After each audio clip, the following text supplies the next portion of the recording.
नमस्कार साथियों, आज के हमारे अध्ययन का शीर्षक है भूकंप यानी कि अर्थक्वेक, जिसे हम बीएससी पाठ प्रथम वर्ष के भूविज्ञान विषय के अंतर्गत फिजिकल जियोलॉजी पेपर के अंतर्गत अध्ययन करते हैं। इससे पूर्व के अध्याय में हमने भूकंप के बारे में साधारण जानकारी ली थी। अब हम आगे भूकंप की तीव्रताओं का अध्ययन करेंगे। किस किस तीव्रता का भूकंप कितना विनाशकारी होता है ये हम देखेंगे, और भूकंप से बचने के उपायों के बारे में भी जानकारी लेंगे। उससे पहले हम साधारण जानकारी ले लेते हैं भूकंप तरंगों के बारे में। अर्थक्वेक वेव्स क्या होती हैं?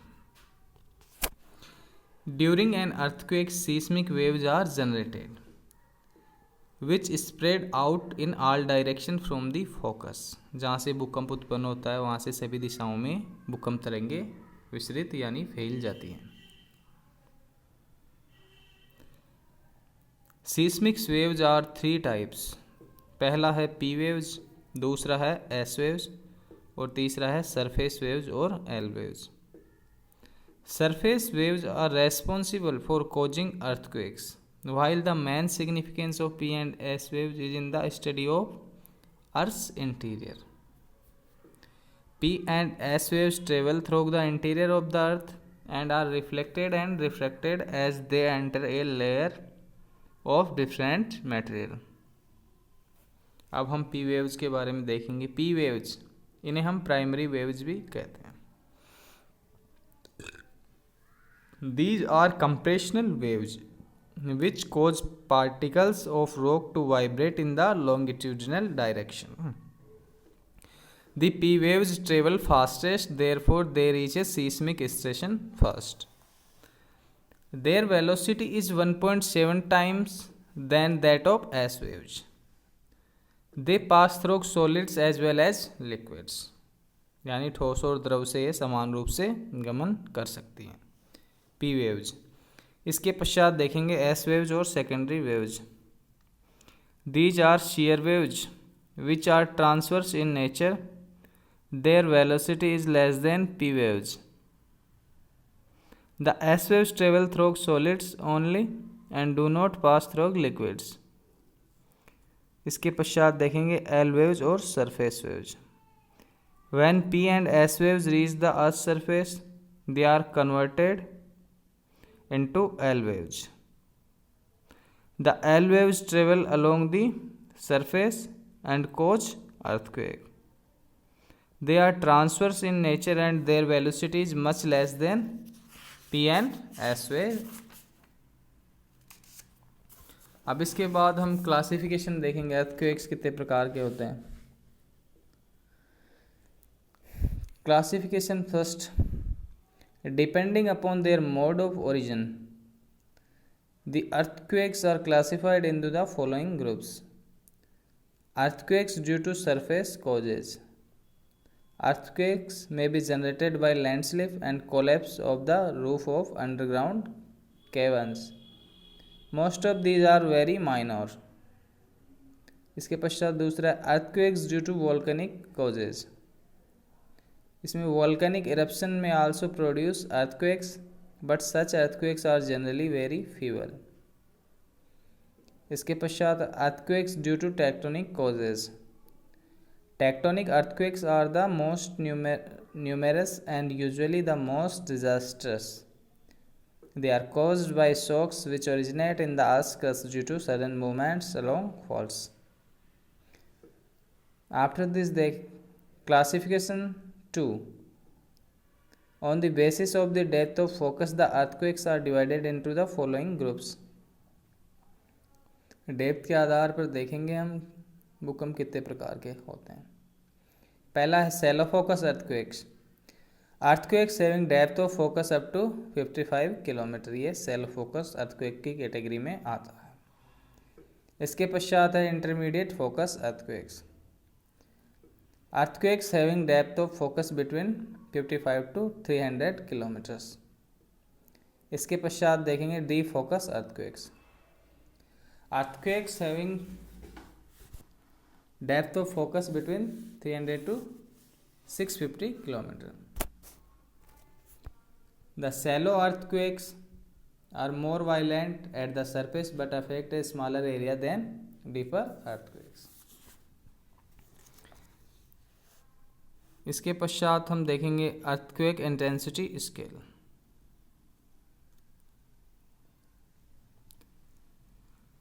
Generally, the effects of earthquake are strongest near the epicenter and decreases gradually outwards. To have an idea about the intensity of earthquake in different areas, intensity scales have been devised. The two commonly used intensity scales are रोजी-फोरेल और दूसरा है Richter scale. धरातल पर घटित ध्वंस की भीषणता तथा उसमें उत्पन्न त्वरण के आधार पर भूकंपों की तीव्रता का अनुमान लगाया जा सकता है। सर्वप्रथम 1883 में एमएस रोसी और एफए फोरेल ने इटली और स्विट्जरलैंड के भूकंपों के प्रभाव का अध्ययन कर एक 10 मान वाला तीव्रता का माप प्रस्तावित किया। इसके बाद जी मरकाली ने एक अन्य पैमाना बनाया।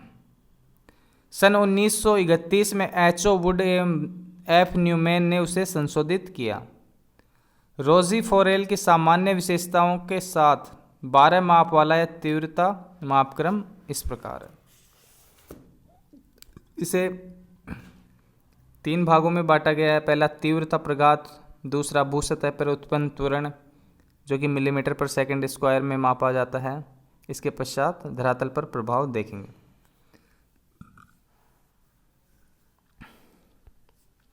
पहला है यांत्रिक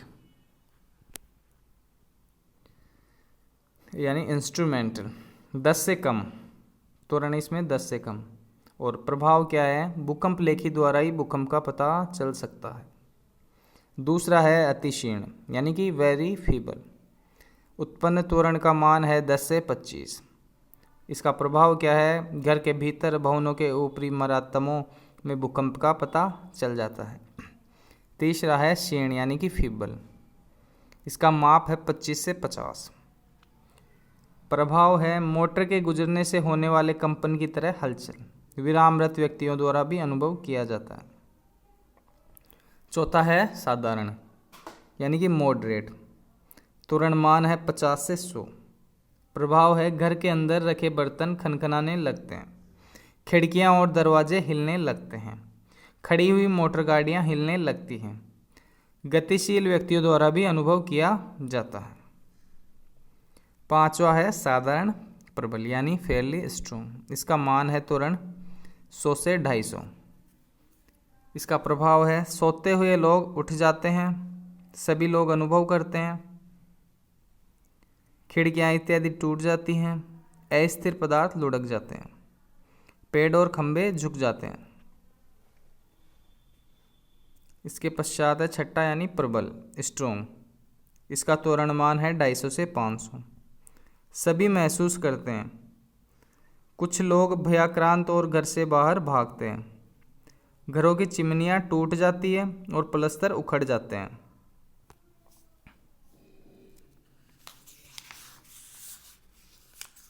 इसके पश्चात है अति प्रबल या प्रचंड यानी वेरी स्ट्रॉन्ग, त्वरण मान है 500 से 1000। धरातल पर इसका प्रभाव है लोग घरों से बाहर भागते हैं, मोटर गाड़ी चलाते हुए लोगों को भी झटकों का आभास होता है, दीवारों में दरारें पड़ जाती हैं, सामान्य डिजाइन के भवनों को बहुत क्षति पहुंचती है। इसके पश्चात आठवां है विनाशकारी यानी डिस्ट्रक्टिव, इसमें त्वरण मान है 1000 से 2500।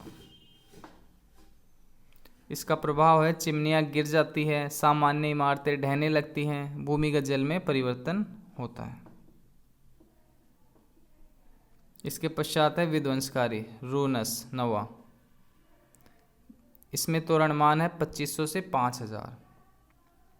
प्रभाव है इसका विशेष डिजाइन वाली इमारतें टूट जाती है, नींव हिल जाती है, पाइपलाइन फट जाती है, धरती में दरारें पड़ जाती हैं। इसके पश्चात 10वां है महाभयंकर यानी डिजास्टर्स, इसमें त्वरण मान है 5000 से 7500। प्रभाव है लकड़ी के भवनों को क्षति होती है, पुल टूट जाते हैं, रेल की पटरियां ध्वस्त हो जाती है तथा भूस्खलन होते हैं। इसके पश्चात है प्रलंकारी यानी वेरी डिजास्टर्स, इसमें त्वरण मान है 7500 से 9800। इसका धरातल पर प्रभाव है, सभी इमारतें, पुल या अन्य सभी निर्माण कार्य ध्वस्त हो जाते हैं। जमीन में चौड़ी दरारें पड़ जाती है, भूस्खलन होते हैं तथा रेलें मुड़ जाती हैं। इसके पश्चात है 12 सर्वनाशकारी। इसमें त्वरणमान 98 से अधिक या सर्वाधिक भयंकर। इसमें समस्त निर्माण कार्य नष्ट हो जाते हैं, चीजें हवा में उछल जाती है, जमीन विकृत हो जाती है और जमीन हिलती हुई दिखाई पड़ती है।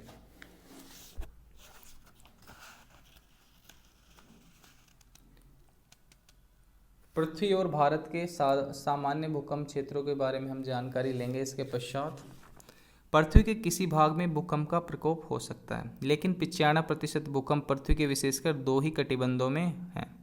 ये कटिबंध ज्वालामुखी कटिबंध भी है, परिप्रशांत कटिबंध सर्कम पैसिफिक बेल्ट, और भूमध्य भूकंपी कटिबंध यानी मेडिटेरेनियन सीस्मिक बेल्ट। इसके अतिरिक्त मध्य अटलांटिक कटक क्षेत्र, पूर्वी अफ्रीका की रिफ्ट घाटी तथा प्रशांत हिंद महासागर के क्षेत्रों में भी भूकंप का प्रभाव देखने को मिलता है। भारत में आसाम से कश्मीर तक फैला हुआ हिमालय का पर्वतीय क्षेत्र भूकंप का प्रधान क्षेत्र है। असम में 1893 और 1950 में 2 बार भयंकर भूकंप आ चुके हैं। गंगा, यमुना तथा ब्रह्मपुत्र नदियों के मैदानी क्षेत्रों में भी भूकंप की अधिक संभावना बनी रहती है, लेकिन बिहार में 1883 और 1935 में घटित भीषण भूकंप एवं कलकत्ता का 1937 का भूकंप इसके अपवाद हैं। दक्षिण भारत का हिस्सा दृढ़तम हिस्सा माना जाता है।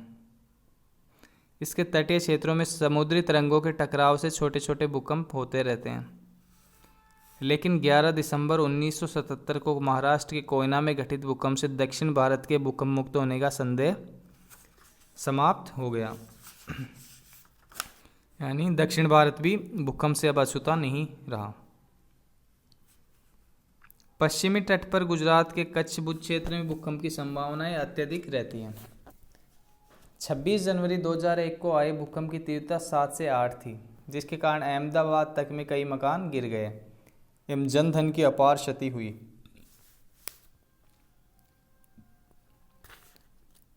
इसके पश्चात हम देखेंगे भूकंपों का पूर्वानुमान तथा उनसे बचाव के उपाय। भूकंप पृथ्वी की आंतरिक हलचलों का सतही परिणाम है, अतः इनको घटित होने से रोका नहीं जा सकता, यानी इनका पूर्वानुमान साधारणतः नहीं लग पाता है और भूकंप अवश्यंभावी रूप से प्रकृति पर घटित होते हैं। भूकंप के 24 घंटे पहले चुंबकीय आंधियाँ आती हैं, मैग्नेटिक वेव्स और मैग्नेटिक विंड्स आती हैं। ज्वालामुखी से निष्कासित गैसों की मात्रा में अचानक से बढ़ोतरी होती है और जानवर असामान्य व्यवहार दर्शाते हैं। पशु पक्षियों में भी हलचल पैदा होती है। प्रायः भूकंप शरद एवं शीत ऋतु में पूर्णिमा और अमावस्या को ही आते हैं। भूकंप का प्रभाव कम करने के लिए विशेष प्रकार की भवन निर्माण कला विकसित हुई है। यानी भूकंप से जो ज़्यादातर नुकसान होता है, जनधन की अपार क्षति होती है, मानव निर्मित संरचनाओं का नुकसान होता है, पुल सड़कें आदि जमींदोज हो जाते हैं, उससे बचाव के लिए भूकंप रोधी संरचनाओं का विकास किया जा रहा है और भवन निर्माण कला में प्रयुक्त किया जा रहा है इनको, जो कि भूकंप रोधी स्ट्रक्चर्स हैं। भूकंप रोधी भवनों का निर्माण किया जा रहा है। यह भवन लकड़ी या प्रबलित सीमेंट यानी रीइंफोर्स्ड सीमेंट के छोटे आकार के भवन होते हैं। इनमें ईंट और मिट्टी का बहुत कम प्रयोग होता है। सामान्य भवनों की अपेक्षा यह भवन अधिक प्रत्यास्थ होते हैं, यानी इलास्टिक होते हैं, लचीले होते हैं, यानी भूकंप का प्रतिरोध सहन करने में सक्षम होते हैं। यद्यपि भूकंप मानव विनाशकारी है, लेकिन पृथ्वी की आंतरिक संरचना को समझने में भी उपयोगी माना जाता है, जो कि PS और L वेव्स के आधार पर पृथ्वी की आंतरिक संरचना का साधारणतः हम अध्ययन भी करते हैं, जो कि पिछले अध्याय में हमने इंटरनल स्ट्रक्चर ऑफ अर्थ में देखा था। इस प्रकार हमने आज के अध्याय में भूकंप के बारे में जानकारी दी। इसके आगे नेक्स्ट अध्याय में देखेंगे।